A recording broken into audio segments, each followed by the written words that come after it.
Bom, eu imagino que você tenha acabado de assistir a aula sobre as analogias envolvendo o etnocentrismo, ou seja, as explicações mais diretas. Porém, uma coisa que acontece bastante no Enem são questões em que você precisa definir o significado de algum termo envolvendo a matéria. Então eu vou tentar também explicar etnocentrismo de uma forma mais, como é que eu posso dizer, mais científica. Eu espero que também não fique muito chato, eu sei que o outro era bem direto e esse aqui vai ser muito mais científico a explicação.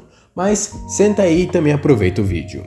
Imagina o seguinte, você com sua família tem uma tradição de comer arroz e feijão todo dia, mas certo dia você visita um país onde todos comem batata. Sua reação inicial é pensar, arroz e feijão é melhor, muito mais saudável. É mais ou menos isso que o etnocentrismo faz em um contexto cultural maior. O etnocentrismo é essa tendência de julgar as outras culturas a partir dos valores e costumes que nós já conhecemos, sem tentar entender o que a cultura do outro realmente significa para ele. Um exemplo clássico disso é quando os europeus chegaram ao Brasil e olharam para os povos indígenas pensando: esses povos são inferiores, não têm fé, lei ou rei como nós. Esse julgamento foi feito a partir dos valores da cultura europeia, sem considerar o que a organização social dos indígenas representava para eles. Historicamente, essa visão levou a um processo de colonização, onde europeus acreditavam que a cultura deles era superior e por isso deveriam educar os outros povos. Hoje, ainda existem exemplos de etnocentrismo como o preconceito regional no Brasil, quando pessoas de algumas outras regiões são vistas como inferiores ou atrasadas, por seus costumes ou modos de falar. A raiz do etnocentrismo está em achar que os próprios valores e costumes são um padrão para todos.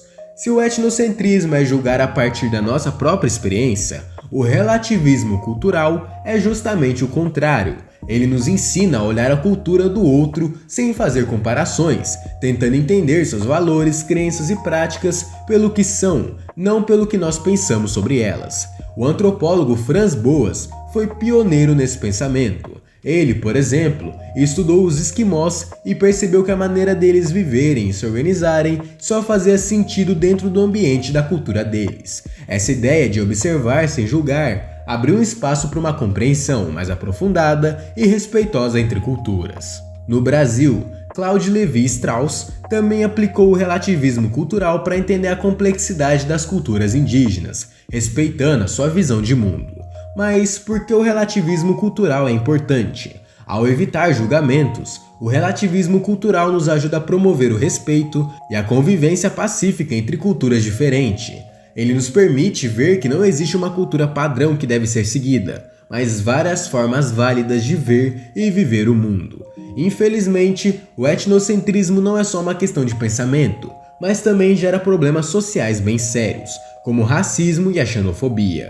Quando um grupo se considera superior ao outro, pode acabar tratando o outro como inferior ou até mesmo perigoso. É o caso do nazismo na Alemanha, que considerava a raça ariana superior e justificava com essa ideia o extermínio de outros grupos. A xenofobia, que é o modo ou aversão ao estrangeiro, também tem raízes no etnocentrismo. Ela ocorre quando uma sociedade rejeita práticas e costumes diferentes, considerando-os ameaças. No mundo globalizado, entender e respeitar as diferenças culturais é fundamental para a paz e para o desenvolvimento das relações justas. No geral, o etnocentrismo nos leva a pensar que a nossa visão de mundo é a única certa. Esse pensamento, embora comum, causa divisões, preconceitos e conflitos. O relativismo cultural, por outro lado, nos ajuda a enxergar o outro com empatia, entendendo que cada cultura é única e válida por si mesmo. Esse olhar é o que realmente permite o respeito entre povos e a construção de uma sociedade mais justa e inclusiva.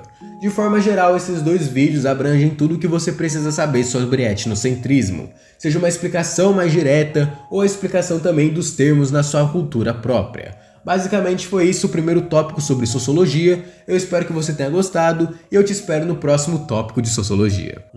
Bom estudo pra você, amor.